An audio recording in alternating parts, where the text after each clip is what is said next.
Hi, if you want to watch exclusive content with hot girls that you won't watch on YouTube, namely where Naruto roasts Kushina and Mikoto and many other hot girls without restrictions, then visit my Boosty channel at the link in the description. Sasuke tries. He kisses Sakura and spends part of his day with her, even though the forbidden scrolls he retrieved from another country are still waiting for their time. He tries to establish contact with his daughter, even though he has absolutely no idea how or what to talk about with her. And he's not even sure either of them wants it. He seems broken inside and can't seem to bring the word family back to himself. He can't remember what it felt like, and he chokes with pain when he thinks of Itachi, when he thinks of his mother, and everyone else from the Uchiha clan. He tries not to dwell on the past, tries to be a good friend, husband, and father, but he constantly fails. But he's almost certain he's in love with Sakura. He's known her since childhood, he respects her as a medic, he sleeps with her, he trusts her, she's the third person closest to him, and what is that if not love? They've been together for so many years. He would never have let another woman get so close to him, and if Sakura had rejected him back then, he doubts he would have resurrected the clan. However, even so, he's not confident he can participate in a full-fledged marital relationship. Sometimes love and mutual respect aren't enough, and staying in the village for long is unbearable. "Team, what are you hanging around for?" A cheerful voice comes over his shoulder, and Sasuke slowly turns around. His friend, his brother, the other half of his soul, slyly squints his blue eyes, sparkling from under the Hokage hat. "Sarada went on a civilian escort mission to the Land of Snow today," Sasuke responded. "Sakura's worried, though she's trying to hide it." Naruto chuckled knowingly. "I can imagine. Just remember our first mission, huh? How I miss a good fight right now, if only you knew," he suddenly adds, lowering his voice. Sasuke doesn't blame him for his lack of desire to maintain the hard-won peace between their neighboring countries. He knows that it's beneath his skin. They rarely spar with each other, either. There's always the risk of getting carried away and destroying the landscape for miles around. Even now, when there's no need to compare or prove anything, every fight with Naruto feels like a revelation. Like the most frank conversation the tongue-tied Sasuke could never initiate out loud. "This time, such a catastrophe won't happen," Sasuke grins. "No threats from the Land of Snow, as far as I've heard. And the client isn't a key figure in any major conflicts. In any case, Boruto won't fail. He's a real swell, he'll protect your daughter." Naruto boastfully puts his hands on his hips, and the Uchiha raises an eyebrow. He's no longer at that age, and his temperament has changed over the years to engage in such a stupid argument, but the very thought that Uzumaki's offspring could have turned out stronger and more talented is secretly infuriating. Sasuke has seen his daughter training. She's probably quite good for her age. However, in a real fight with another shinobi, she would die within seconds, and it's a good thing Sasuke will never let her die. He didn't tell anyone, but he'd linked the spatial technique to her vital signs. Thanks to his years with Orochimaru, he'd learned the subtle and, most importantly, stealthy art. Now, when Sarada was on the brink of death, the technique would transport him to her, allowing him to save her in time, and at the same time confront her attacker. Incidentally, the hardest part was figuring out the critical vital signs for a child her age that would activate the technique. He didn't want to interfere too much and ruin Sarada's life. Even if it was only a last resort, being late wasn't an option either. "I'm going to need your help," Sasuke says suddenly, and he can literally feel how his friend tenses up and loses his playful mood. "Anything," Naruto immediately responds, and only a second later adds, "Well, almost. You understand, the position limits it. I'll need your chakra. Maybe all of it. I've done the calculations, and mine definitely won't be enough. But if we work together, it might work. What could happen?" Naruto peered worriedly into his face, tilting his head to the shoulder. "I know how to resurrect Itachi." They reach beyond Konoha's borders, deep into the impenetrable forest. There, half a day's journey away, lies a small hut, concealed by every security technique Sasuke knows. Oh, is this where you spend your time? Naruto looks around curiously as soon as they step inside. Sasuke had to share his blood with him to let him through the protective circuit. Jutsu based on blood are still considered the most powerful. Not always. I mostly travel. Here I only have a lab, Sasuke answered with some hesitation. The forest hut's furnishings are utterly ordinary. Minimal furniture, a small patch of kitchenware, and small windows. Sasuke removes the flooring in the corner of the central room, deactivates another set of defensive techniques, and finally invites his friend into his inner sanctum. Laboratory is perhaps too strong a word for his small basement. It's nothing like Orochimaru's mansion, where his imagination was forever captivated. However, there are some similarities with the Snake Sannin's experiments, and Sasuke can't help but worry about how his friend will react to what he sees. What Uchiha kept secret from everyone were 4 enormous flasks, each containing a sleeping person. T-theme, Naruto growls, and danger radiates from him. Fiery, scorching chakra pins him to the ground. Calm down, Sasuke interrupts coldly, forcing himself not to activate his Sharingan. He will not allow a fight to happen here under any circumstances. Orochimaru's glory haunts you? Naruto mutters, but the disappointment in his voice hurts more than the anger. Human experiments, Sasuke? Seriously? It's an artificially created body, he replies, equally coldly. Like a shadow clone, only it won't dissipate on the first strike. No one was hurt. Calm down already. Naruto narrowed his eyes in disbelief and approached one of the flasks. A man was floating in the organic liquid, but his face was obscured by long, flowing hair and thick tubes connected to a metal mask. Is this Itachi? He asks demandingly. Then what about the others? Sasuke nods patiently. It's the same in the others. Backup options if something goes wrong. Naruto cringes and, walking a little further, sits down at the drawing table. Now explain everything to me before I burn this whole place to the ground. Because I really don't like your idea, Sasuke. The Uchiha reminds himself that he truly needs his help, and therefore must be as honest and patient as possible in his explanations. Because honesty and sincerity are the best technique when dealing with the 7th Hokage. He sits down next to her, his knee brushing against her warm thigh in a friendly manner. He needed a little support, and a brief tactile contact was enough. Where to begin? I thought it would be some kind of space-time transport technique, Naruto says immediately. When you said you wanted to revive him, I thought we'd summon him from the past. You're a master of spatial techniques, a genius, Databeo. That was my original plan, Sasuke nods. But I've hit a logical dead end. Preventing or faking Itachi's death is impossible. His contribution to the last battle is incalculable, and he was already dead there. I don't want to risk the present. Even for my brother, I value what I have now. What we've achieved together. I don't want to lose it all because of my selfishness. Naruto softened a little, his shoulders relaxing a little, but he didn't interrupt. And then, yes, I remembered Orochimaru. He could transfer his consciousness into another body. His motives were questionable, and his methods were dubious, but the principle works, after all. And then the question of the body arose. Sasuke sighed. He remembered how long he'd spent searching for another way to solve the problem, wanting to bring back the real Itachi, not an artificially created surrogate. And beyond the ethical dilemma of using other people's bodies, he was far less scrupulous than his Konoha relatives. He absolutely needed the blood of an Uchiha to flow through this body. After all, depriving his talented brother of the Sharingan would have been sacrilege. There were no living Uchiha left except himself and Sarada. Her participation was unacceptable, which meant the body had to be created artificially. I exhumed Itachi's remains and used his DNA.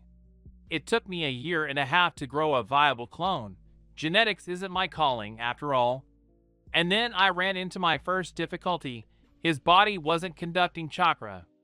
The Hyuga eyes would have been useful here, but I didn't want to involve your wife, so I had to resort to trial and error. After I recreated a functioning chakra circulation system, the timely question of creating one arose.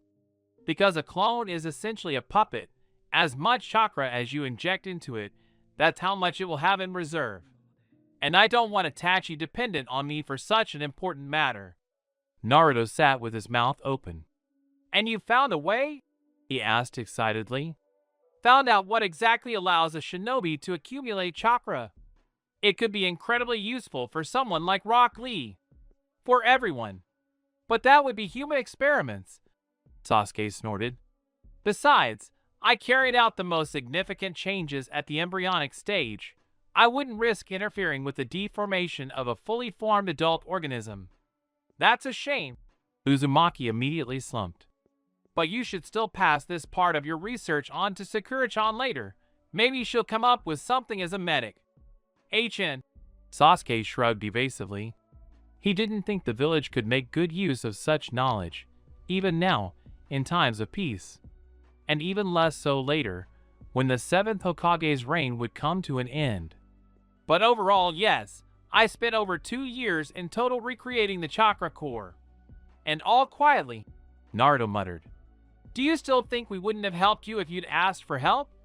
Hinata's eyes, Sakura-chan's medical knowledge, Ino-san's knowledge of mental techniques, my chakra, after all. You didn't have to go through all this alone. Sasuke blinked in shock, as if the thought had just occurred to him. Which, of course, wasn't true. He wasn't as antisocial as he had been in his youth. Still, there were some things he had to do on his own, lest he find himself forever in debt. I don't want to make the resurrection method public. Sasuke shook his head. I've already destroyed all the records. Everything is now stored only in my memory. If anyone wants to repeat my experiment, good riddance, but I will not be involved in creating an army of soulless shinobi golems. Naruto clicked his tongue, about to object, but the image of the former root clearly appeared in his head as well. So how are you going to revive this clone? He asked instead. That very same space-time technique we spoke of earlier. The Uchiha smiled tightly. Since I don't know where the souls of the dead are stored, and I don't have access to them, we will transfer Itachi's spirit a second before his presence on the field of the final battle ends, and place it directly into a prepared vessel. We'll split it into 2 stages, your chakra for the transport, mine for sealing the soul within the body. Are you sure everything will work out? The body is in perfect shape, there shouldn't be any rejection. But I already checked just in case. What do you mean checked? How?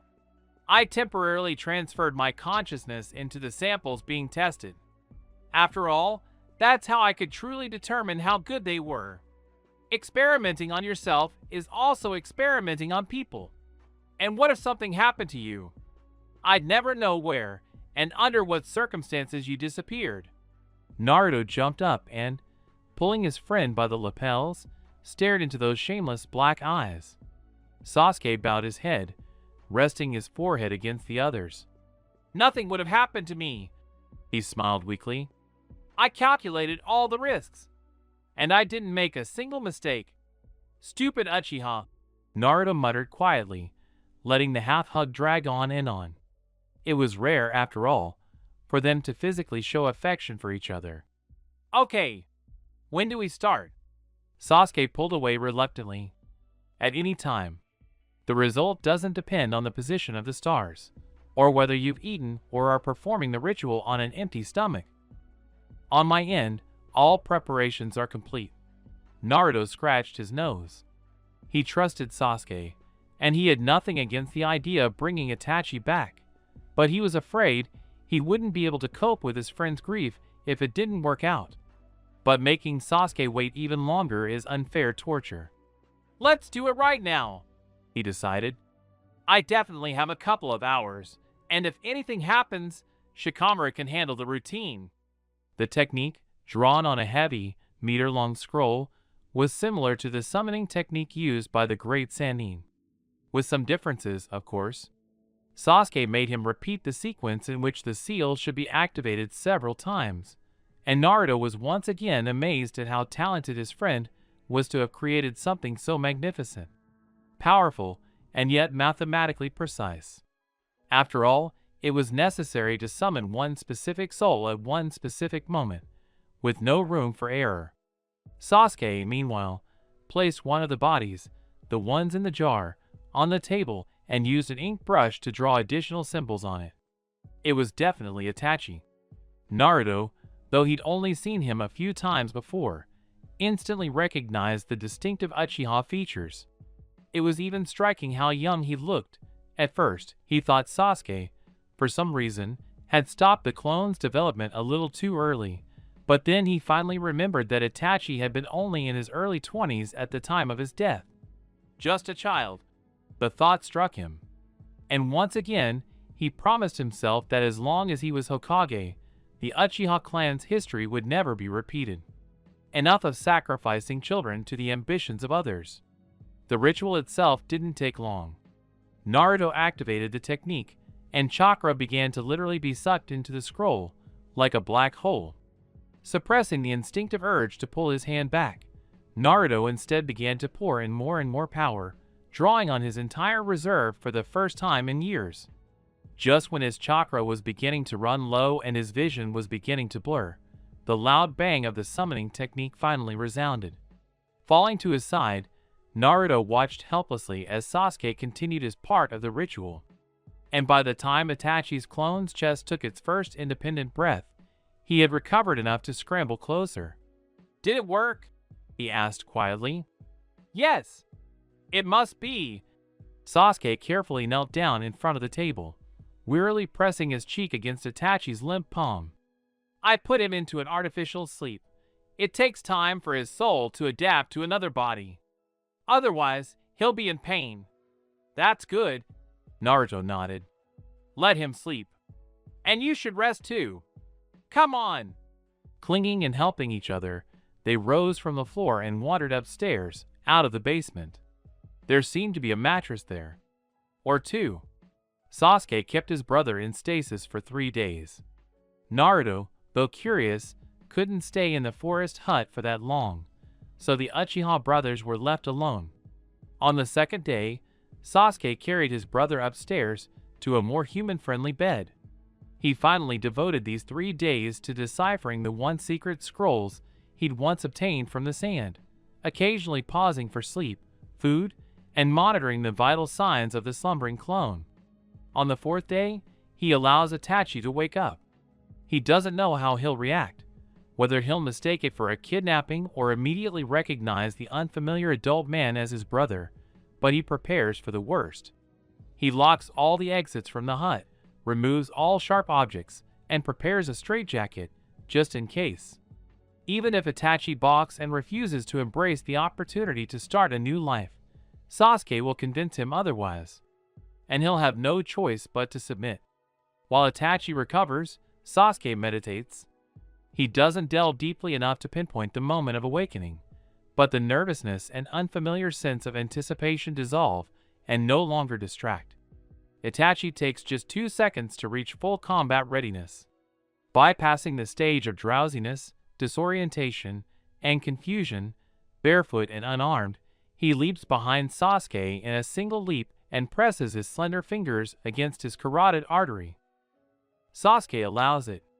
He pondered for a long time, almost an eternity, during this swift leap, which hadn't come as a surprise to him.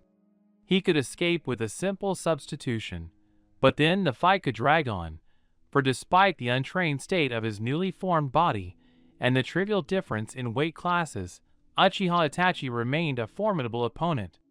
Things could take a turn for the worse, when Sasuke would have to defend himself seriously, and then he would cripple or even kill his brother, and then they would have to start all over again. Another option is to intercept Itachi mid-flight and lock him in a painful hold, taking advantage of his temporary weakness, the difference in weight, and his current capabilities, and then calmly explain the situation. A good plan, but Itachi is highly unlikely to listen seriously to the aggressor, or subsequently trust him. And Sasuke needs to establish at least a minimal level of trust between them, as it remains to be seen what additional mental problems the forced reincarnation itself might bring, and how it will affect Itachi's mental health, as there are no precedents for this. And finally, there's the option where Sasuke consciously allows his brother to dictate the terms. Feeling himself in a more advantageous position, Itachi is more likely to listen to his words and arguments. A bit dangerous, yes, but Sasuke has chosen the most strategically advantageous course of action. And it's not that Sasuke can't bring himself to hurt Itachi again, to cause his possible death again. So he stays where he is, and when Itachi presses warningly on his carotid artery, his pulse doesn't even rise. It's not the most life-threatening situation he's ever experienced. Frankly, not even in the top 10. "Where am I and what do you want?" Itachi asks quietly in a hoarse voice, and Sasuke feels a tug under his ribs at the sound of the familiar voice. "He missed you so much." "You're in a forest hut in the Fire Nation. You're in no danger, because if you look closely, you'll recognize me as Sasuke." "Sasuke?" Itachi's breath hitches for a second, and he simply tugs at Sasuke's hair, turning him to face him.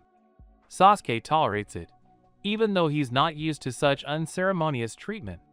He uses the most foolproof argument, activating the Sharingan in his right eye, since the left one, marked by the Rinnegan, is still covered by his bangs. And, as expected, it works much better than lengthy conversations and explanations. Itachi lets go of him and takes a few steps back, still watching him closely. Sasuke is curious about what he's thinking and what conclusions he's coming to, but he continues to sit in the lotus position, allowing himself to be observed. 16 years have passed since the war. I'm 33 years old, he says out loud. You've grown and become even stronger. Itachi nods in agreement, frowning slightly. Why did you summon me? Are you in danger? Sasuke is amazed at how clearly his concern and care are evident. How quickly Itachi has shifted into the older brother mode, ready to protect him from unknown danger. The black eyes slowly fill with scarlet, and eventually the red iris is diluted by just one black comma. Amazing, Sasuke thinks, marveling at how quickly Itachi was able to activate the Sharingan in his new body. For Sasuke himself, when he tested the cultivated samples, it could take a couple of hours before the Sharingan obeyed his will and manifested in the artificially created eye.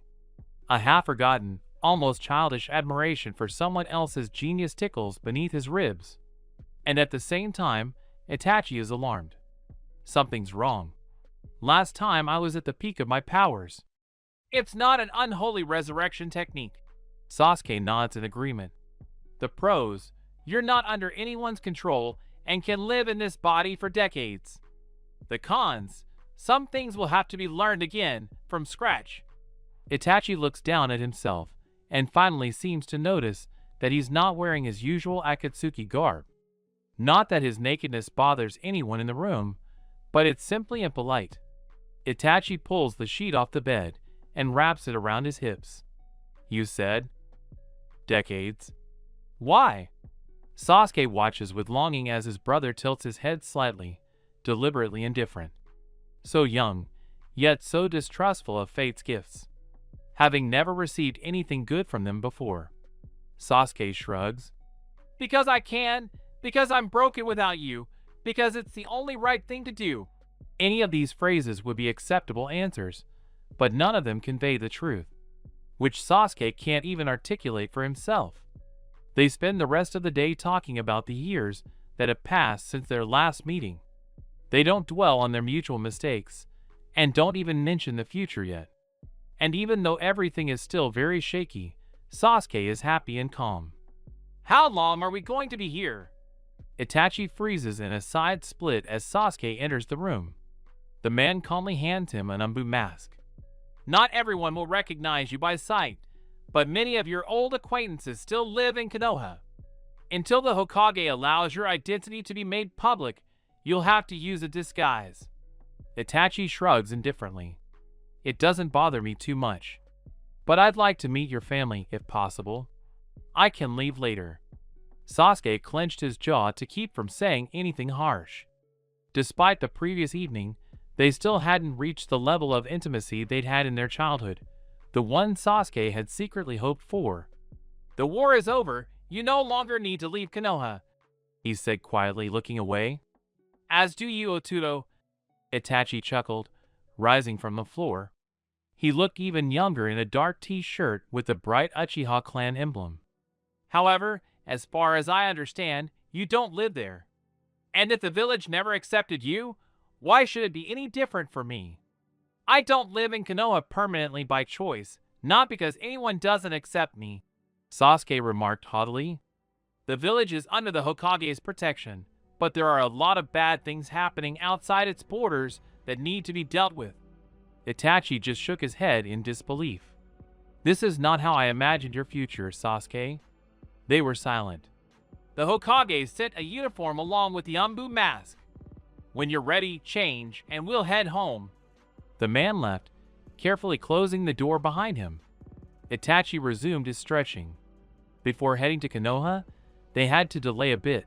Sasuke was concerned about the speed of regeneration of Itachi's new body, and therefore had to conduct additional examination. Itachi had injured himself slightly during kunai training. After all, he was accustomed to a completely different pace and level of difficulty than his body was currently capable of, and it would have been amusing if the small cut hadn't required bandaging his entire palm. His blood clotting rate was somehow much slower than when Sasuke tested an identical sample. "I need to know why your white blood cell count has dropped so significantly. It's possible the body's resources are being diverted to something else, but I don't know the source of the problem. Are you in any pain?" "I'm much healthier than I'm used to," Itachi shrugged. "I don't remember if I thanked you for restoring my vision, but it really is more comfortable. And no, I don't have any pain. I suppose I should thank you in return for your eyes, which I still use to this day." Sasuke chuckled cynically. "So let's consider us even." Itachi couldn't help but chuckle, and the brothers exchanged amused glances. The blood test, unfortunately, turned out to be uninformative, and Sasuke made a mental note to consult with Sakura about this matter. They set off for Konoha after lunch and arrived just in time for the evening shift change at the main gate. Sasuke, accompanied by an Anbu member, was watched with interest, but no one stopped him. Itachi glided silently behind him, a most unpleasant feeling, as if Sasuke really was under guard again. The Uchiha quarter was still as deserted as ever. Sure, Itachi himself probably found it unpleasant to be here, but the house Sakura and Sarada lived in was right there. By right. Naruto's fiery chakra flared joyfully somewhere in the distance and began to draw closer. After what had happened during the Four Shinobi War, they had always seemed attuned to each other's chakra, and so the Hokage simply couldn't miss his return to the village. Sometimes it was annoying, sometimes it was beneficial, but right now Sasuke wanted to introduce his family members to each other in private. However, stopping Uzumaki Naruto while he's speeding somewhere is an S-class mission. Perhaps, but the effort would outweigh the reward. "Hello, Dadabeo." Naruto smiles casually after just a few seconds, holding his Hokage hat with one hand to keep it from flying off. "I'm glad to see you in good health, Itachi Nizan," he says, bowing unexpectedly deeply. Itachi bows back, and Sasuke feels as if his entire silent figure expresses bewilderment. "Team Konohamaru hasn't returned from their mission yet, so you'll have time to have a secret chat with Sakura-chan before little Sarada returns." Uzumaki smiled broadly. "You did prepare her for the news in advance, didn't you, Sasuke?" He shook his head. "I'm afraid I didn't have that opportunity." Naruto scratched his chin, about to answer something, and suddenly shuddered. "Oh shit, my clone disincarnated. Shikamaru will kill me. I need to get back quickly." A moment later, he was gone.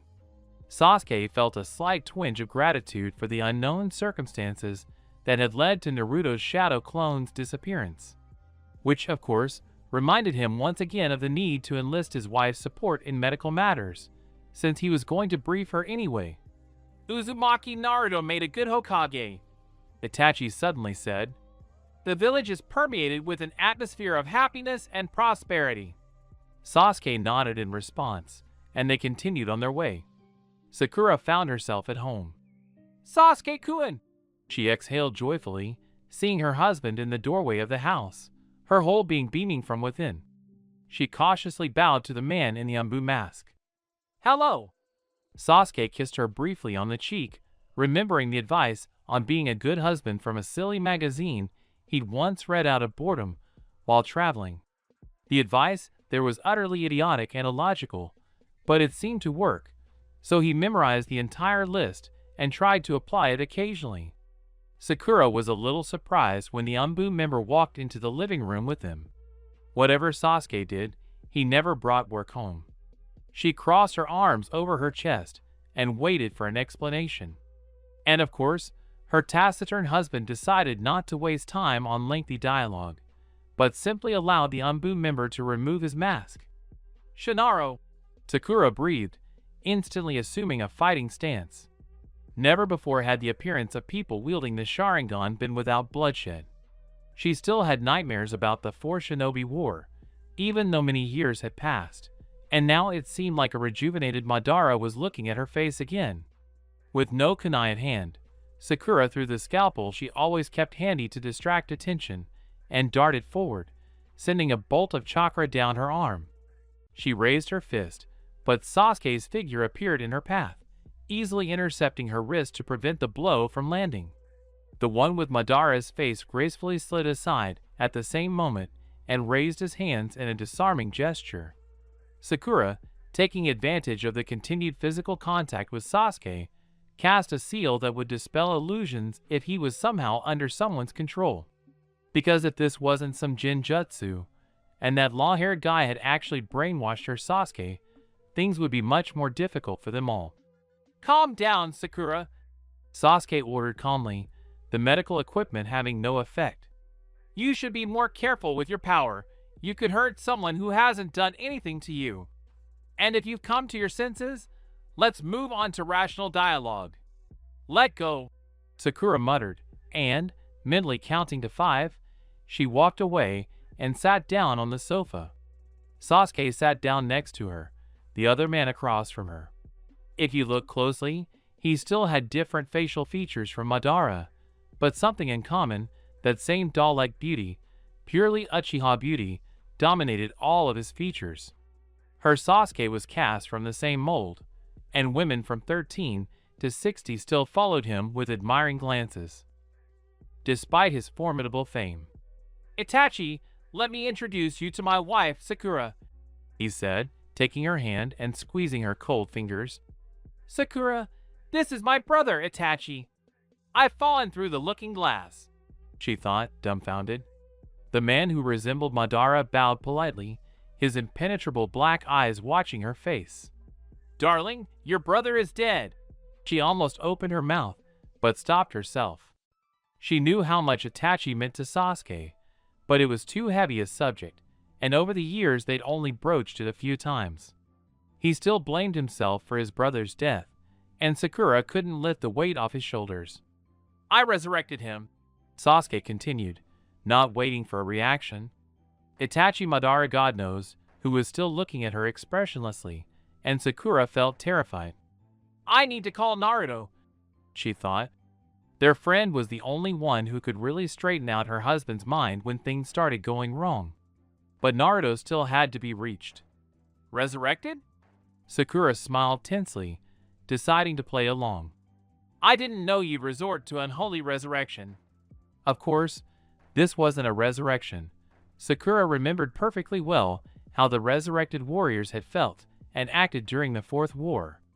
No, this was an ordinary man, not even a reincarnation. The boy looked to be around 20, while 16 years had passed since that final battle, and even if Itachi's soul had been reborn the moment it all ended, the numbers wouldn't add up. It's not worth even thinking about.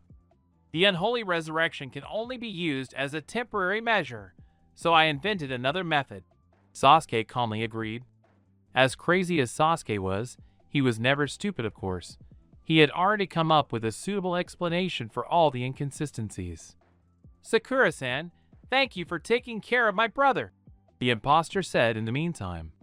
He'll live with us, Sasuke said without even a hint of a questioning tone, and Sakura gasped for air again. With us? But Sarada? She's already tomorrow. Yes, Sasuke agreed briefly, stroking her fingers again. A barely noticeable smile played on his lips.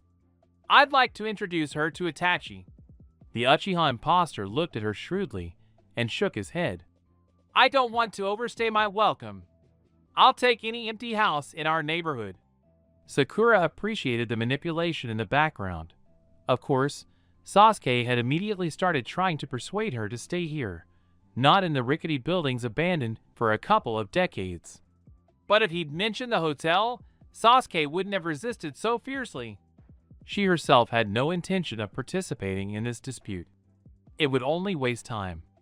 And his time was already slim to none until Sarada returned tomorrow, which meant he had to enlist Naruto's help and deal with this sudden insanity today. Where are you going? Sasuke noticed her departure only at the last moment, stopping her when she was already at the door. I need to visit the patient. She smiled and quickly left. She ran to the Hokage's residence faster than she had run since she was 20. Sakura burst into the Hokage's residence like lightning. Incidentally, no one even tried to detain her. Not a single one of the Chunin secretaries guarding Naruto's schedule attempted to block her path, and this was more a function of her position at the central hospital than friendship or nepotism. After all, almost half the village could call the super-friendly 7th Hokage their friend. And surprisingly, quite sincerely. Naruto! The woman threw open the door and saw her friend choking on the pastry he'd been snacking on while reading some documents. Seeing that there were no serious airway issues and the Heimlich hold wasn't necessary, Sakura heartily slapped Naruto on the back. Thank you, Sakura-chan. Naruto croaked hoarsely, rolling sideways to avoid her healing prods. What are you doing here? I thought you'd be with Sasuke all evening, he added in surprise, quickly shoving a smuggled pie into his mouth, which he really shouldn't have been eating near the state papers. Oh, and gastritis, too. Sakura collapsed into the chair usually occupied by Shikamaru and rubbed her face with her palms. She suddenly realized she couldn't maintain her composure, not when it involved her family. Hey, what's wrong, Sakura? She spread her fingers, and through the gap between them, she saw Naruto's worried expression, looking up into her eyes. He squatted on the floor right in front of her, not bothering to keep his traditional Hokage robes safe. A terrible habit, by the way, and it will have a negative impact on his knee joints in about 10 years. I thought you'd be happy that Sasuke would be stuck here in Konoha for at least a couple of months, he added confusedly, gently tucking a stray pink strand of hair behind her ear. Did the bastard manage to upset you somehow? Such a simple gesture of affection and tenderness overwhelmed her nerves, and she burst into tears. To ease the awkwardness, Sakura pulled her friend toward her by the collar and buried her face in his shoulder. His warm arms immediately embraced her. Sure, it's okay, Naruto whispered, cradling her in his arms. Perhaps it was his experience as a father. It all came so easily and naturally now, unlike 20 years ago. In the end, Sakura's nervous breakdown lasted no more than 5 minutes. She blamed the difficult month in the hospital, her daughter's long absence on a mission, and, last but not least, today's events for the violence of her reaction. Sorry, Naruto, I just got nervous, Sakura said, pulling away with a weak smile, and only after a short sigh did she realize how awkwardly hunched Naruto had been trying to comfort her. Her cheeks flushed with embarrassment. It's okay. It's not the strangest thing that's happened in this office. Naruto waved it off and sat back down at the table, excitedly twirling a keychain in his fingers. But what happened? Sasuke's either gone mad or he's allowed himself to be fooled, which is nearly impossible. He brought someone into the house and claims it's Itachi, his dead brother. Sakura briefly recounted everything that had happened in her house half an hour earlier and shared her suspicions about the imposter's identity. Naruto leaned back in his chair, blinking in shock. Slowly, his face took on a guilty expression, and Sakura's suspicions grew. Oh, that's why I said I should have told you sooner, Naruto muttered under his breath. No wonder you took it that way. Hey, does he look like Madara? I never noticed. Sakura narrowed her eyes, her suspicions beginning to take shape. What are you talking about, Naruto? She asked gently, reminding herself that she was an adult and would not take out her frustrations on him by hitting him. Well, Uzumaki looked away, trying to find something in the room to focus his attention on. Damn, Sasuke should have been the one explaining this, not me. But anyway, you're wrong. No one's crazy. No one's an imposter. Sasuke really did resurrect his brother. I can confirm that. And I helped him myself, just a few days ago, he rattled off. He scratched his neck awkwardly. He resurrected his brother. Sakura raised an eyebrow. How is that possible? You two can resurrect people now? She crossed her arms over her chest. Is it because you're the reincarnations of Azura and Indra? Who are we going to resurrect next? Should we go through the entire list of names on the memorial stone? Naruto sighed, rubbing his brow. He understood why Sakura was taking it out on him now for the wasted hysteria, but he still felt that bringing up the topic of dead shinobi was a bit excessive. No, I don't think that's the case. Sasuke invented his own method of resurrection, and it's not suitable for general use. So I think Itachi will be the only one he brought back. What is this method? I'm telling you, I don't know. I took a quick look to make sure Sasuke hadn't overstepped his bounds, you know?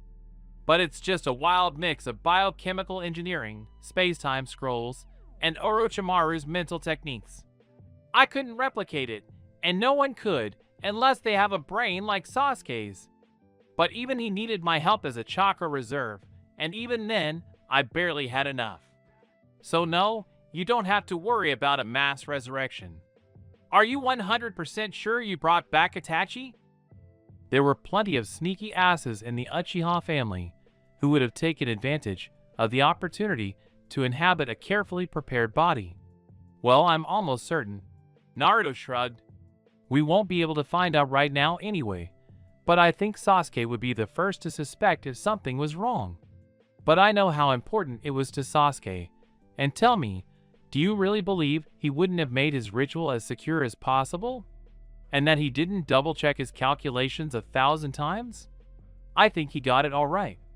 Sakura rubbed her temples with her fingers. So it really is Itachi? She asked helplessly. Oh my god, I must have looked like a total bitch to him. Well, at least Sasuke wasn't brainwashed, and your problems went from being global to being the daughter-in-law of an ancient aristocratic family. Naruto chuckled, and this time, he got the slap he deserved. Ouch. He's creepy. Sakura suddenly complained. And I don't know why I think that, because there's nothing repulsive about him. Not in his appearance, not in his behavior. You're creepy too.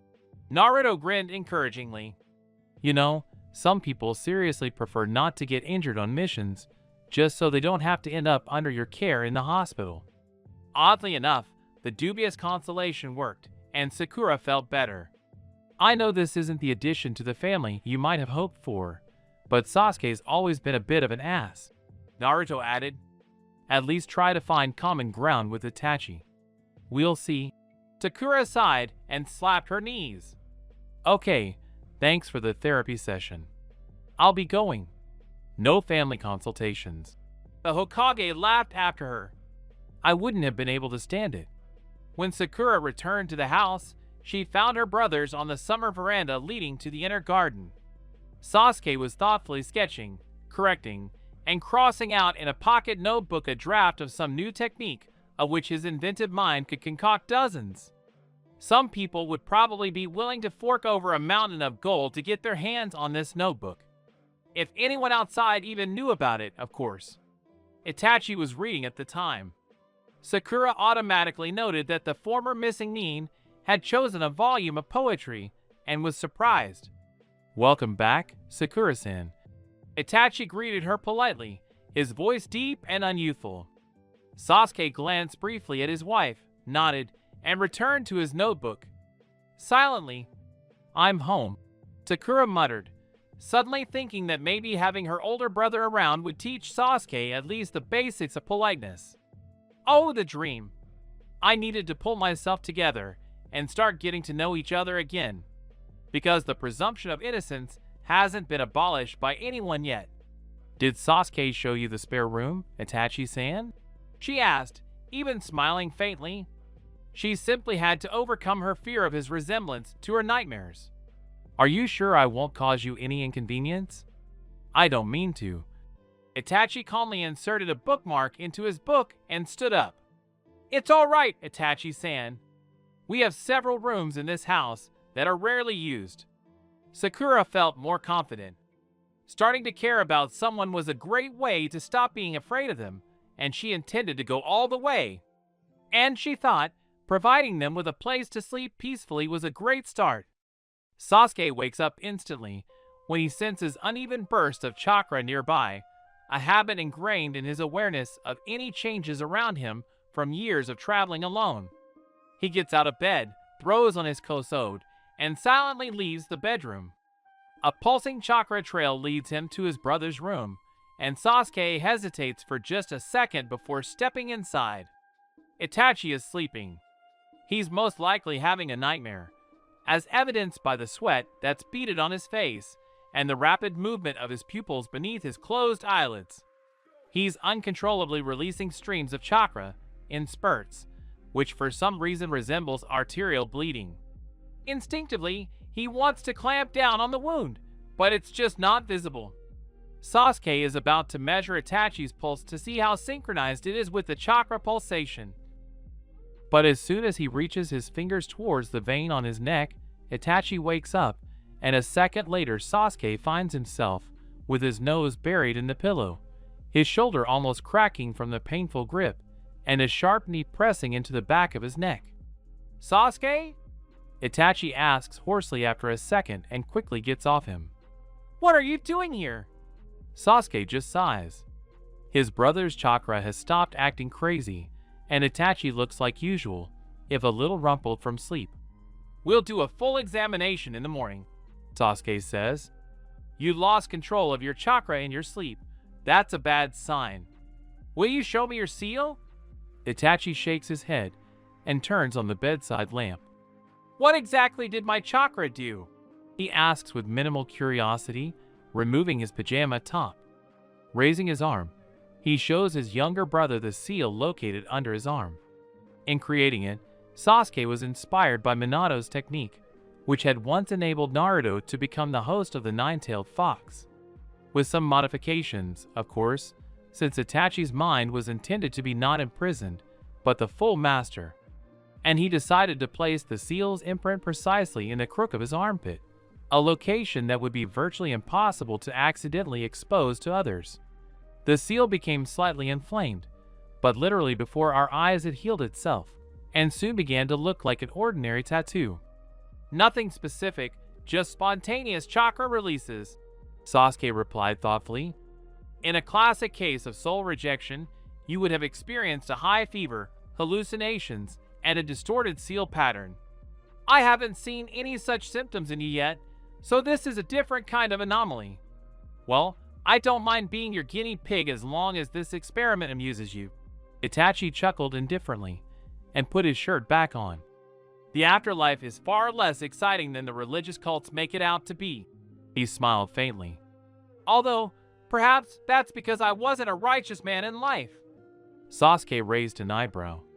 "I advise you to stop treating your resurrection as a temporary game or an experiment," he advised. "Yes, some unforeseen complications may have arisen, but you will live a long and happy life with me, understand?" The tension between them could have been cut with a knife until Itachi was the first to look away. "As you say, silly little brother, I already owe you." Sasuke reached out, but stopped himself mid-motion. He didn't know how to continue this conversation so that it would be understood correctly, so he decided to save it for later. Perhaps during meditation, the very words would come to him that would reach Itachi's heart. He should try to clear his mind and try to find them. "Sleep well," he said, feeling inexplicably tired. "See you in the morning."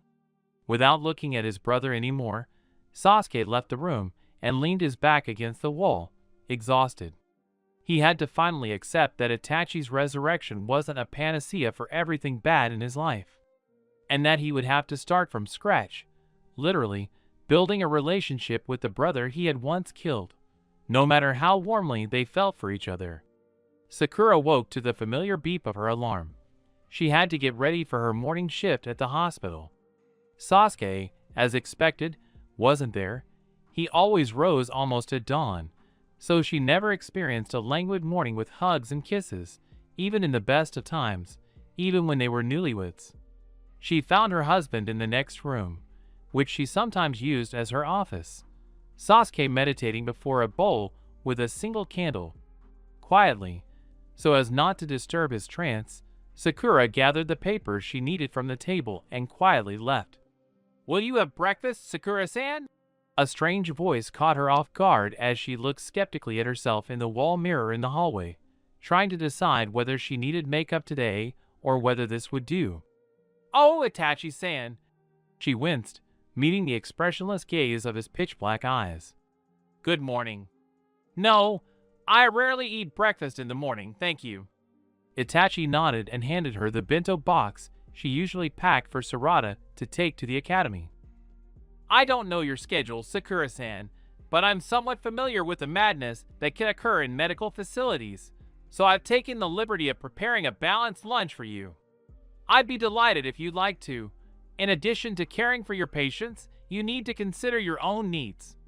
Sakura was taken aback and hesitantly accepted the bento box. "You know how to cook?" she asked rhetorically, no longer surprised by anything. "But really, you don't have to bother. I usually use lunch delivery services. There's nothing better than a home-cooked meal." Itachi smiled politely. "Of course, if you don't trust me, you don't have to eat it. I think I crossed the line by using your kitchen. Please forgive me. I just wanted to do something for you." Itachi bowed his head slightly, like an exceptionally polite boy from an old family with a traditional upbringing. "Oh no, I'm very grateful for your efforts." Sakura bowed back, feeling like she was on stage.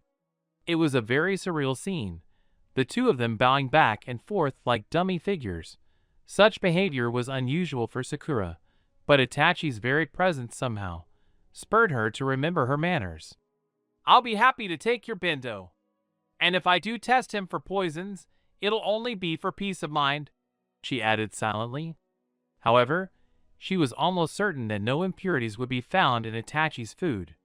Deciding that she didn't need makeup, and that she should hurry up so as not to be late, Sakura gave up on all the oddities of her life and got ready for work. "Have a good day, Itachi-san," she said goodbye as she ran. She made a mental note to take a break when Sarada returned to Konoha to supervise her introduction to her zombie uncle. Sasuke was hopeless in that regard. But of course, she got caught up in her work and only remembered her plans in the evening, when she had a chance to grab a bite and saw Itachi's bento. It was so delicious that it seemed unfair to her as a woman. "But on the other hand, maybe he'll cook sometimes now," she thought practically. "What if he likes the life of a housewife more than a career as a shinobi? There's a small chance, right?" After eating, she returned to the patients again. She had already missed Sarada's return, and since there was no sign of an apocalypse, there was no need to rush home. Right now, the patients needed her more. Itachi let out a quiet sigh as Sakura left for work. She wasn't the type of woman he would have chosen as a wife, but he could imagine why his free-spirited brother would choose his equal. So he could be away from home for years with peace of mind, presumably without worrying about Sakura failing to cope in his absence. Scolding himself for his inappropriate thoughts, it was not for him, a man who had never been in a relationship that didn't end in tragedy, to judge anyone's choices. Itachi returned to the kitchen to finish cleaning.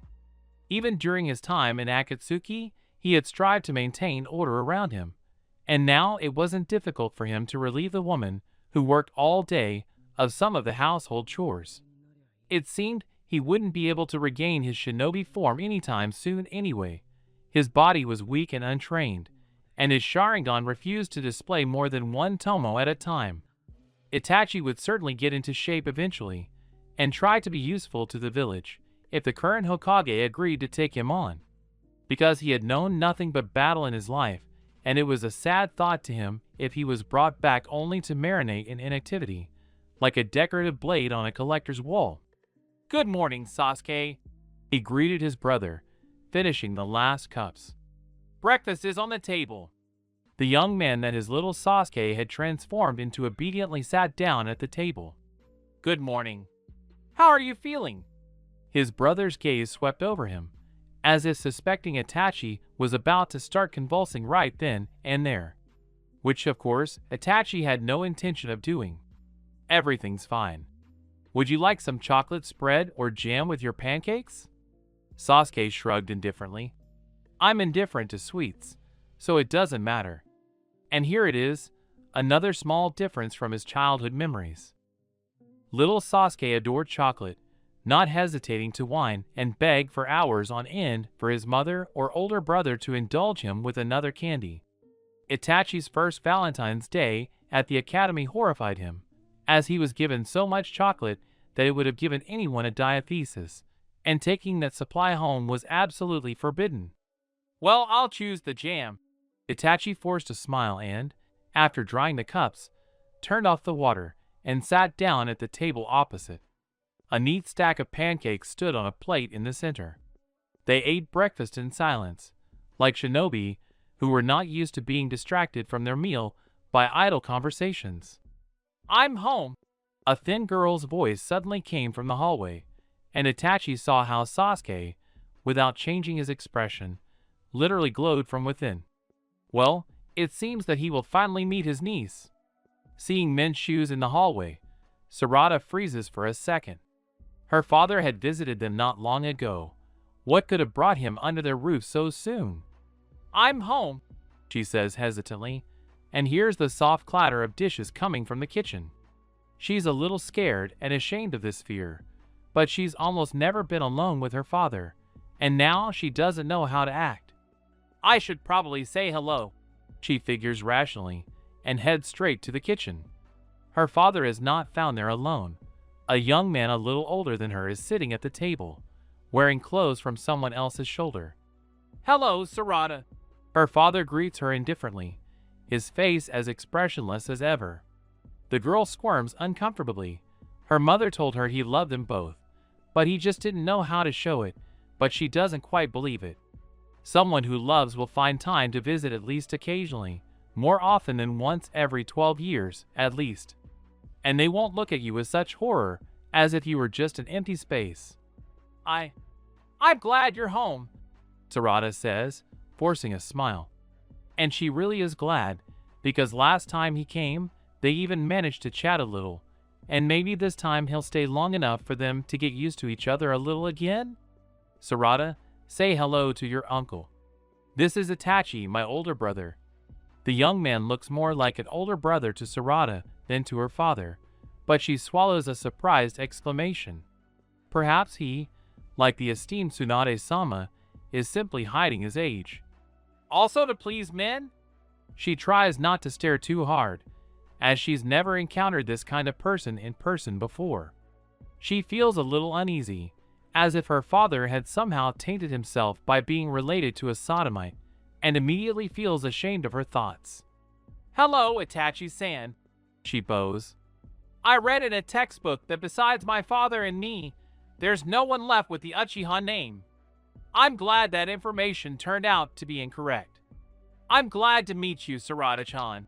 Uncle Itachi nods, his face as inscrutable as her father's. However, his voice is lively, filled with warm emotion, and the contrast is so jarring that the girl blinks in shock.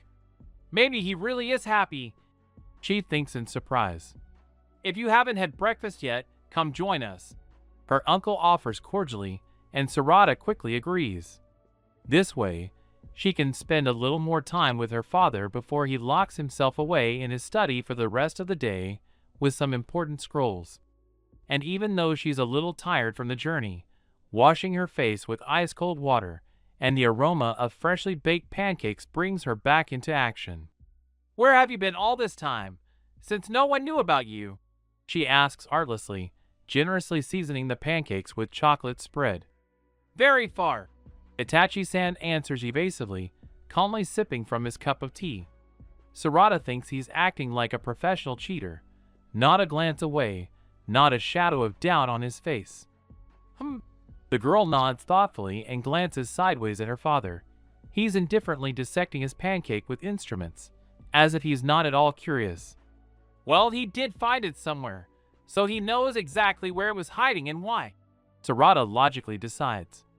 But it must have been pretty bad there, which is why they don't want to tell me. She was clearly being treated like a child, but demanding any different treatment now would only confirm the correctness of that position. As if I wouldn't understand? She mentally snorted. Are you going to live with us now? Or travel with my dad? She continued the interrogation, taking advantage of the fact that no one had yet shut her up. Uncle Itachi blinked, and Sarada was momentarily struck by how girlishly long and full his eyelashes were. And unlike her, he didn't have to hide them behind thick glasses. Under no circumstances should I introduce him to Chocho. She immediately decided to herself. Her best friend was too easily amorous, and her new relative seemed to be exactly the kind of handsome man from whom the fragile hearts of young Kunoichi should be protected. For some reason, her dad answered her question. We'll see. It's too early to talk about long-term plans. But he didn't rule out the possibility of traveling together, Sarada noted, trying to suppress her resentment. After all, he'd definitely never invite her along. Are you married? Do you have children? She asked, adjusting her glasses curiously, suddenly fired up by an idea. It would be really nice if she had brothers or sisters. Boruto, for example, even though he spat occasionally, still enjoyed playing with his little sister sometimes. Sarada would love that too, and have someone to talk to in the evenings when her mother was busy at work and all her friends had gone home. No, Itachi replied, still calm and warm, looking straight at her. And for some reason, she felt as if he'd seen and understood everything she was thinking. I never had the joy of parenthood, but I'm glad everything worked out for Sasuke. He didn't really get to experience that joy either. Sarada almost blurted out, but stopped herself in time, catching her father's heavy gaze. She shivered uncomfortably. Sarada, stop this interrogation, Sasuke ordered emotionlessly, already looking away from her, and the girl relaxed a little. You're not on a mission anymore, and he's not your suspect. I'm sorry, she said quietly, looking down. It's okay, your curiosity is understandable, Itachi answered calmly. What kind of interrogation is this if in the end, I still don't find out anything about him? Sarada thought indignantly, but didn't say another word, trying to quickly finish her breakfast. Already in the afternoon, she again got a chance to talk to Itachi. After breakfast, her father and uncle locked themselves in the office together, and Sarada went to sleep after the mission. However, she had no intention of disrupting her daily routine, so she woke up to her alarm a couple of hours later. There's still time for a little training before meeting Chocho. She smiled. Boruto promised to come up with something truly interesting for the evening. However, when she went out into the courtyard, she saw Itachi there, who was just setting up targets for shuriken training. Will I disturb you? The girl asked curiously, beginning to stretch. She rarely had the opportunity to observe adult shinobi training, and she wasn't about to miss it.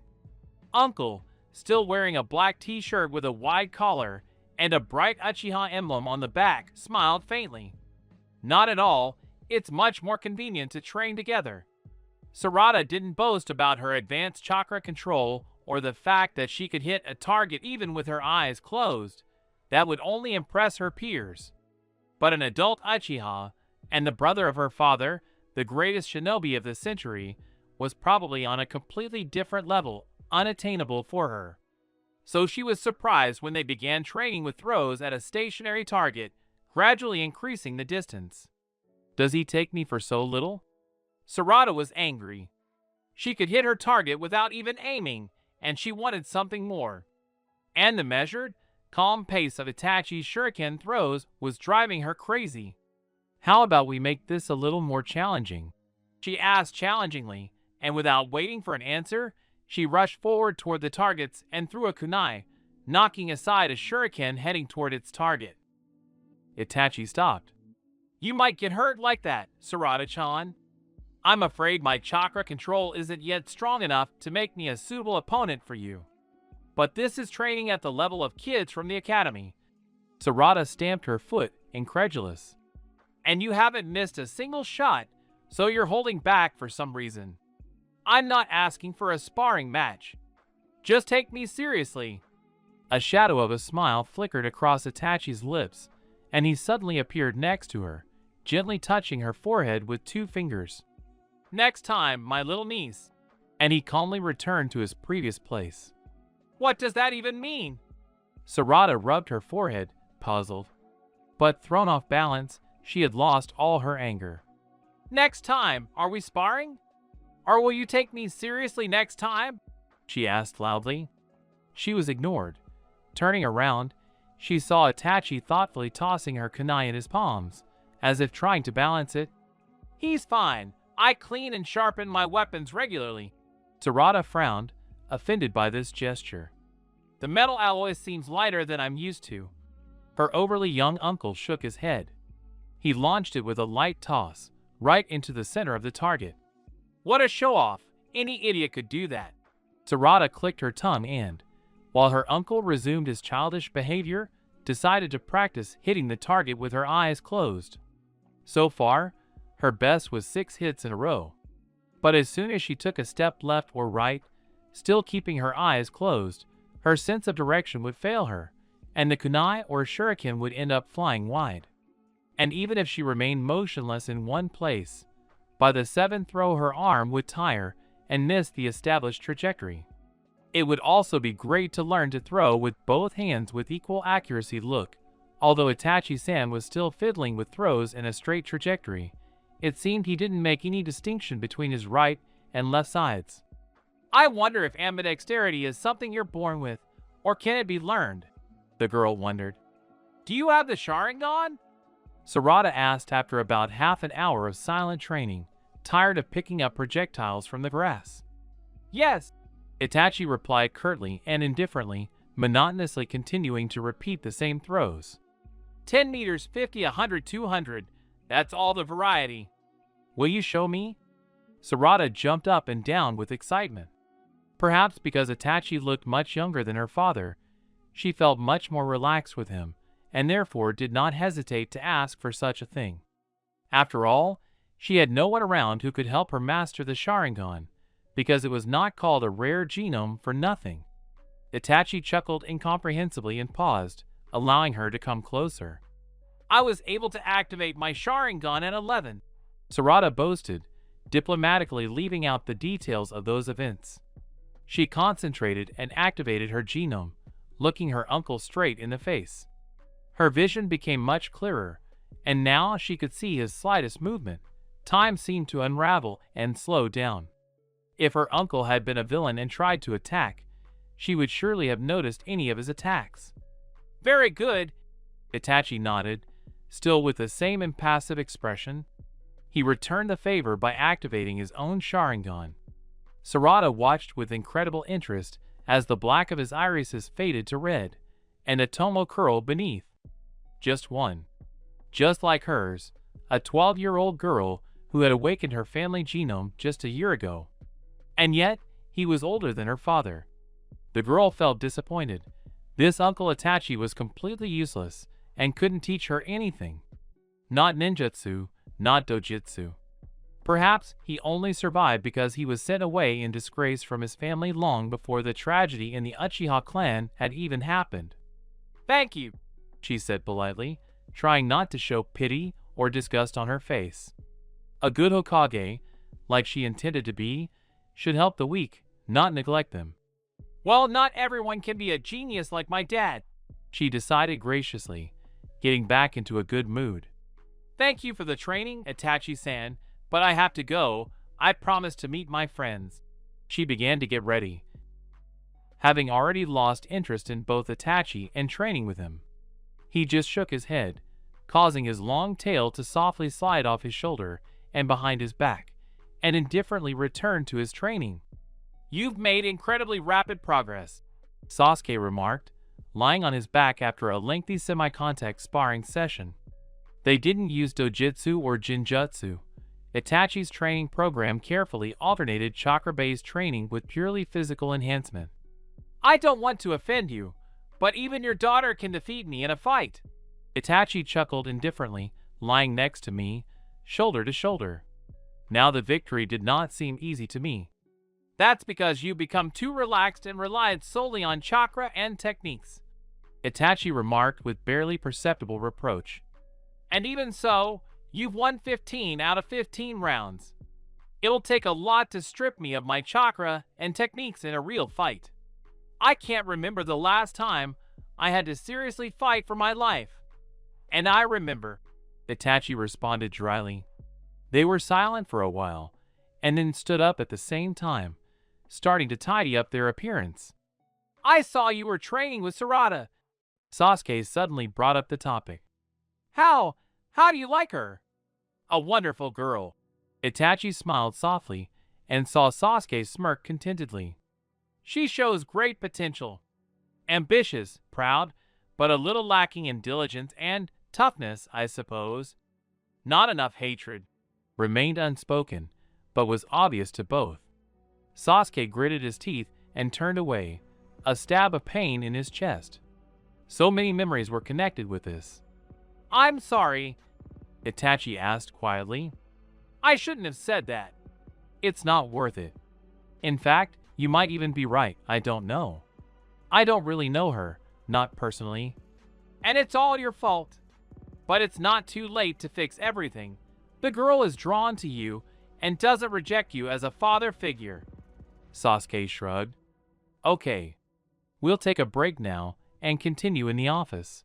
I've got you an official and unofficial list of political movements within and outside the alliance, and I think it might be useful for you to familiarize yourself with both versions of events over the past 16 years. "Indeed," Itachi nodded in agreement. "But we'll return to the previous topic later." Someday.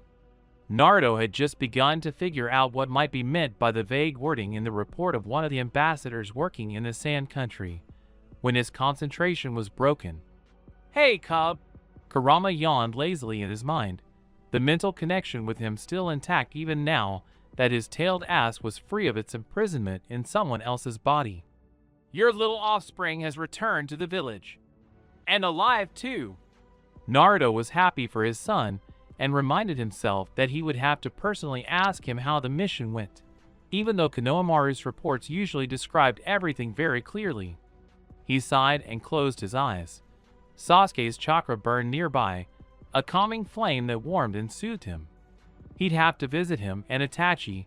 It was so cool that they actually managed to bring him back. Maybe even organize a dinner for both families. Hinata would be pleased if he invited her and the kids to his friend's house. But is that convenient? Sakura wasn't exactly thrilled to welcome Itachi back from the dead yesterday, and Hinata. It'll be harder for her, even considering Itachi wasn't Niji's killer. And what can we say about the fact that it might seem unfair to resurrect your brother and ignore the death of someone else? And the outcry that would ensue, Uzumaki grimaced, imagining the general outrage at this latest confirmation of the Uchiha's exceptionalism. For a moment, he even allowed himself to dream of not publicizing Itachi's resurrection and instead concocting a completely different story about his personality. But he was immediately brought back to the harsh reality. He couldn't fool anyone. There were no idiots at the top of Konoha or in any of the other villages, and anyone could put two and two together. At least with honesty, you won't ruin your reputation. But the official version will still have to be adjusted a little. No matter how much the Hokage's soul aches for every shinobi killed in battle, not only did he not intend to engage in mass resurrection, but he would also try to prevent even the thought of such a possibility from happening. Let the past remain in the past, and losses and negative experiences strengthen a person's character and personality just as much as positive ones. And as much as Uzumaki himself misses his parents, Jiraiya, and all his fallen friends, his duty as Hokage is to ensure a future for the survivors, for the next generations. Ultimately, resurrecting everyone would still be impossible, even if he did it every day for the rest of his life.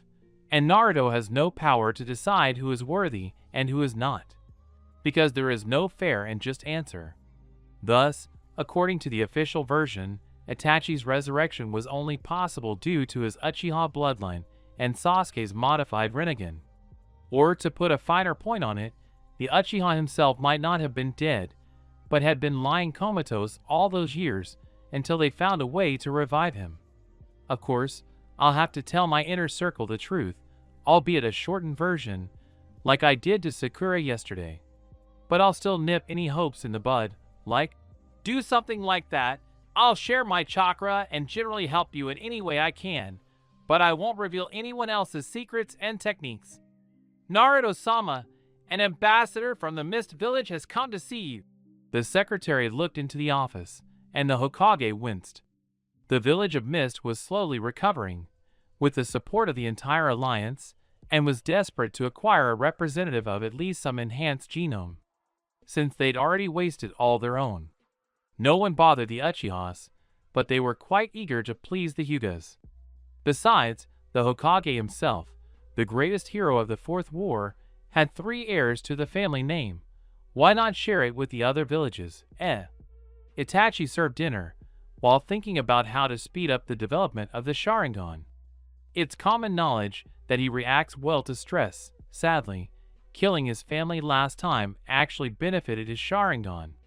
However, repeating that experience is impossible. He had no friends left, no lover, and no one close to him in the world except Sasuke. But ending his life was never an option for Itachi, even when he truly was a foolish and defenseless little brother. There's a chance Itachi won't have to endure the bloodshed and drama of regaining his former skills. Sasuke claimed that Orochimaru, whose experience he based his theory on, regained his power very quickly. And while Sasuke deviated significantly from his method, it's likely that the scenario will follow the same fundamental path. However, almost a week has passed since receiving this body, including 3 days of unconsciousness at the very beginning, and so far the trend is depressing. Itachi places the sashimi on a platter in the center of the table, thinking in the background that Sasuke's wife, unfortunately, doesn't know how to choose fish at all, which means in the morning they should go to the farmer's market, where the fishermen themselves sell their goods after the morning bite. If the market's location hasn't changed over the years, of course, this fact should be clarified separately. Are we having sushi today? Sasuke walks past and, as if unnoticed, snatches a piece from the plate. All the while, he maintains the air of a mature, respectable man.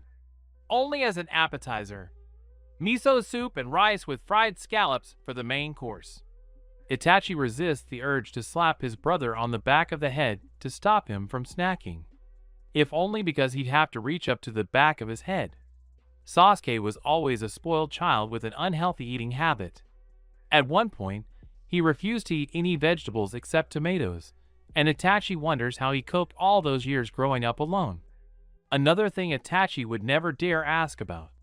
Will Sakura-san join us? He asks instead. Sasuke shrugs. She has an irregular schedule. I think we can leave her a portion in the fridge in case she doesn't make it in time for dinner. That's what we'll do. Itachi still sets out the utensils for the 4 of them, just in case the women of the house return on time. He remembers how their mother always did this, even when she knew Fugaku would be late from work at the police station or her eldest son was away on a long mission. It's simply a symbol that they are always welcome at home. Sasuke glances at him sideways, but doesn't say anything out loud. Itachi thinks he might be able to replace the stress of killing a friend with mortal danger. A life or death fight when the stakes are at their highest. It's entirely possible to develop the Sharingan to a certain level, though he won't obtain the Mangyoku that way, and then suddenly his chakra will remember that it's already done something similar to his genome. He just needs to somehow find his way into these deadly circumstances. As for revealing his identity to people with personal grudges against him, that's unlikely. However, it's not far off. I'm home. Sakura calls from the hallway and briskly walks into the kitchen. Oh, Sasuke-kun, Itachi-san. She nods and casts a surprised glance at the laid table. I'll just be a minute. I need to review my endocrinology notes. Several seriously ill patients from the sand are supposed to be delivered to us within the hour, and I'll need to be at the hospital. The woman is literally bursting with enthusiasm, so energetic, and even seems to have grown younger. When you get home, I'll need you to examine Itachi, Sasuke says bluntly. There are several areas where you're much more competent. Sakura snorts barely audibly. Thank you for noticing. But of course, Itachi-san, she turns to him. I'd be interested in supervising your case. Perhaps you could come to the hospital tomorrow? It'll be much more convenient there. You'll examine him at home, Sasuke repeated with barely perceptible emphasis, not giving Itachi a chance to answer. There will be no entry in the hospital's general database, and you will not discuss his case with any of your colleagues. For a moment, Sakura felt terrified. She felt as if the god of death himself was looking at her from her husband's multicolored eyes. But a moment later, Sasuke, disgruntled but beloved, was sitting before her again. He had regained his composure. If Itachi-san needs medical attention, I'll do everything in my power, short of breaking the law, Sakura snapped. And if any of my colleagues specializes in the subject that's essential to my patient's recovery, I'll ask for a consultation, that's for sure. It's in your best interest to maintain your new patient's anonymity, Sasuke said, rising from his chair and fixing his wife with a heavy gaze. If any medical details about him come to light, then what? Sakura asked defiantly. What will you do? You won't like it. Sakura snorted in anger and, grabbing the salmon sashimi from the platter, turned towards the exit. I don't have time to measure our flies here, she said finally. I'll be back late. Stepping around her daughter, who stood frozen in the doorway, she headed into the office to get her notes, as she had originally planned. A minute later, she was already heading back to work. I'm home, Sarada squeaked. Itachi, who had been awkwardly examining his nails the whole time, smiled faintly at her. You're just in time for dinner, Sarada-chan. Come in. The girl cast a timid glance at her father. He was again sitting imperturbably at the head of the table, and only the clearly visible wrinkle on his forehead betrayed his tension. Did you and your mother have a fight? She asked bluntly, seeing no point in beating around the bush. Don't interfere in adults' affairs, Sasuke snapped, not even glancing at his daughter. Itachi sighed. He had no moral strength to deal with the internal conflicts and relationships of what was essentially a stranger's family. So, after making sure everyone had cutlery, he silently began to eat dinner. Is it because you're leaving again soon? Sarada asked her father, adjusting her glasses. On your important mission? Not anytime soon. I'll be staying here in Konoha for a while. The girl nodded and began to eat reluctantly. She'd heard the most important thing, even if it probably meant she'd have to watch her parents' conflicts. However, she never had any illusions that their marriage was perfect. Is it because you found Uncle Itachi? She asked shrewdly, though the thought that there was someone, other than her or mom, for whom Uchiha Sasuke might postpone his incredibly important mission stung. Who was this Uncle Itachi? Why could someone so weak and unimpressive be a higher priority than his own wife and daughter?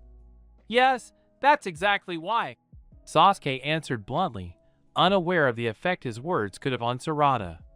The girl nodded again, hiding the tears that had appeared behind the glare from her glasses. It was very tasty, thank you, she said politely, pushing away the plate, the contents of which she had barely touched. I'll go to my room. Sweet dreams, Sasuke responded calmly. Itachi looked at his niece for a long moment, and tiredly pinched the bridge of his nose with his fingers. Maybe he really should have lived in a different house. Itachi woke with a start, trying to catch the shadow of a dream that had slipped away. The sound of rain outside made him shiver. He knew he'd have to force himself to move quickly and evenly all day, ignoring his aching joints and chronic wounds like an old man's. Plus, his coughing became almost incessant in bad weather, and what he managed to cough up always contained traces of blood. Itachi covered his eyes with his palm, massaging them. There was still time until dawn, but before leaving the inn, he still had to check to see if Kisame-sen had done anything irreparable in the heat of the moment. Sometimes he literally tortured the prostitutes he'd picked up to death, and, sadly, not out of malice. Itachi froze. He suddenly remembered he was home, in Konoha, and Kisame-san, his faithful partner and almost friend, was long dead. Meanwhile, Itachi himself wasn't even aching. His newly created body was completely healthy and intact, like a child just about to enter the Shinobi Academy. Rising from his bed, Itachi changed into his Umbu uniform, secured his mask, and left the house. He really shouldn't show his face until he received direct permission from the Hokage. The village hadn't woken up yet, there was almost no one on the streets, and he managed to reach the cemetery without attracting attention. As with the residential area, the Uchiha clan had been assigned a separate plot, and a significant number of the graves were dated to a single day.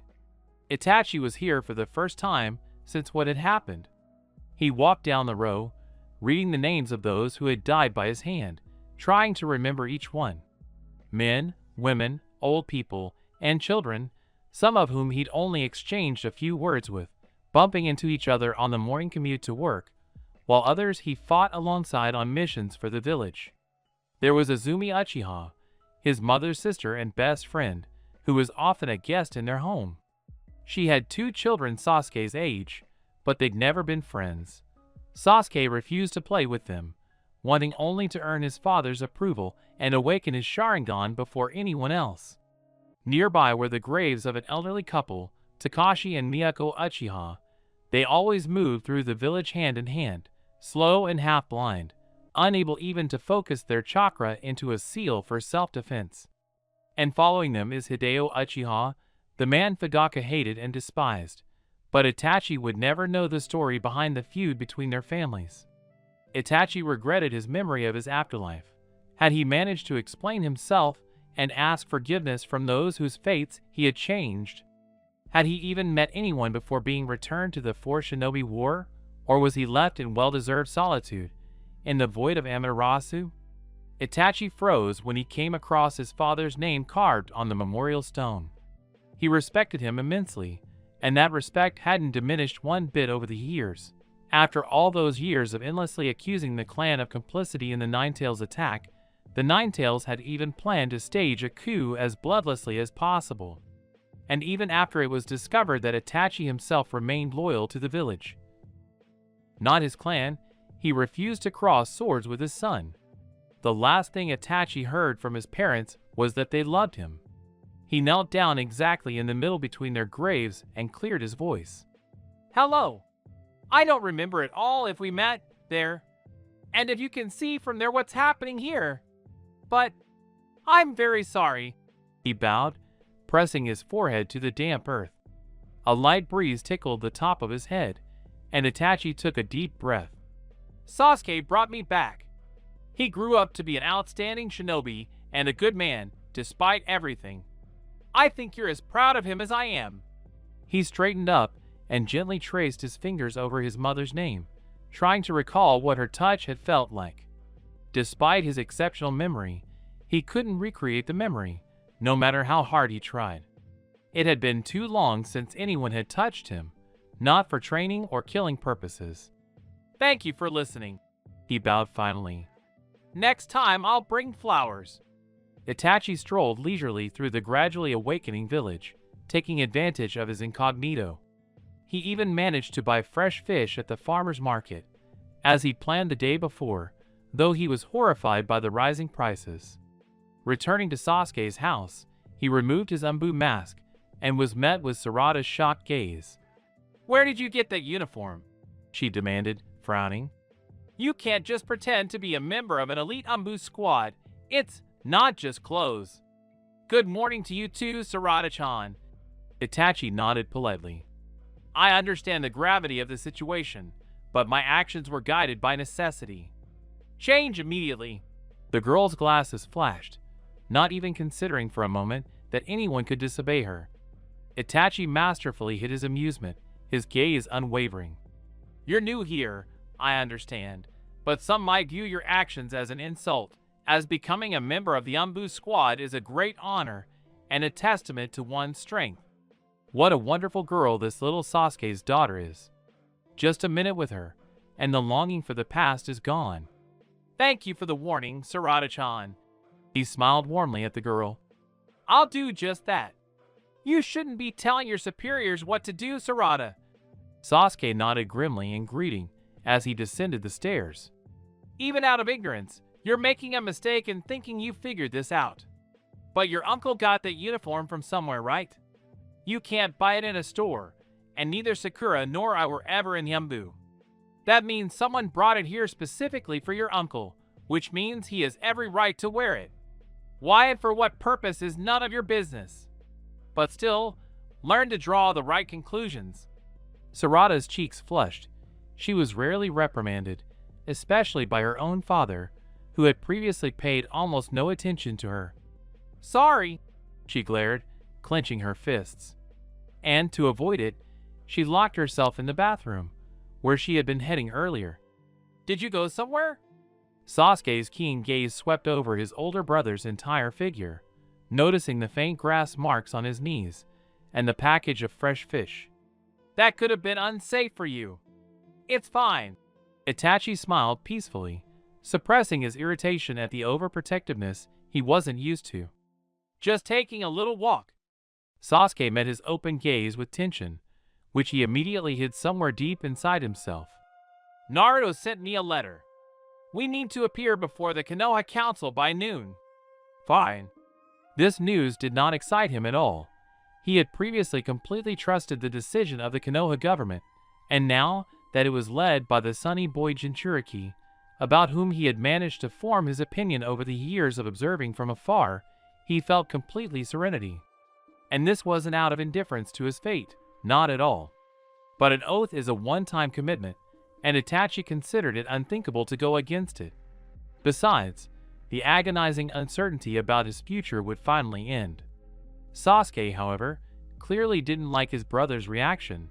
He clenched his jaw and raised an eyebrow, silently deciding something. Itachi could only guess what conclusions he might reach. Good morning, Itachi-san. Sakura greeted lazily through a yawn, carefully stepping aside her husband to walk up the stairs. After breakfast, I'll check on you, as I promised. Good morning, Sakura-san.